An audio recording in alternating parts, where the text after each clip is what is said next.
Hi, everybody. I'm Lonnie Summers, and I'm here with Richard Kleske, one of our Kaiser Permanente Colfax Marathon race ambassadors. Good morning, Richard. Good morning, Lonnie.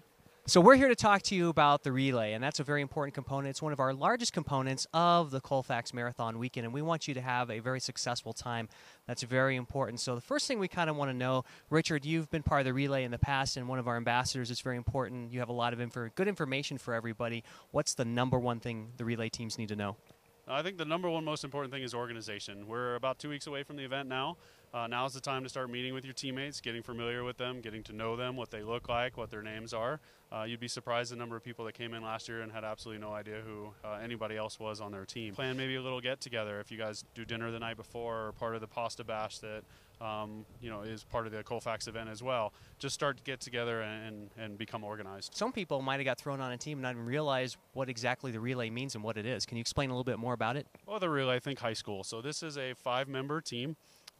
Each runner takes a different leg throughout the entire race, so the start and finishes are different for each runner. Again, calculate how fast each runner is so you can kind of anticipate when and where you need to be looking for them as they're coming into the exchange zone.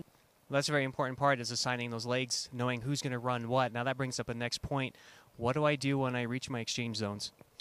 So one thing that I had my teams do last year is wear something that was very identifiable. We wore bright yellow shirts with our team logo on the front of it, so that we were able to identify our runners as we were coming into the exchange zone. Again, all of your teammates have the same bib number. Timing chip is located here in a baton, which we'll talk a little bit more about as well. No baton, no time, obviously. And then something new this year is we'll actually give each individual runner that's part of the relay team their own split times. Well, one of the important things, obviously, is we have this wonderful health and fitness expo. It's going to be taking right up here at Sports Authority Field at Mile High Stadium at the club level, and that's very important and mandatory for all relay teams. Yes, we highly recommend that you come together as a team. We'll have some areas set aside for your team to meet and discuss logistics if you haven't done that previously. We'll have our race ambassadors available as well. If you have questions about the relay and exchange zones, you'll be able to also talk to RTD representatives about the transportation aspect of that as well. Let's talk a little bit about exactly what is going to happen at the exchange zone and how I do find my runner. We will have announcers this year that will announce your bib number. Again, all runners within a relay team have the same bib number, so make sure you're familiar again with what your bib number is. Those announcers will call that number out, and you will be able to move up into the corral and better identify as your exchange runner is coming into that zone and be able to pass the baton. Again, remember, you will be disqualified if you pass the baton prior to running underneath the exchange zone arch. So make sure you run together through the arch and then do the exchange zone there. Now I've done my exchange.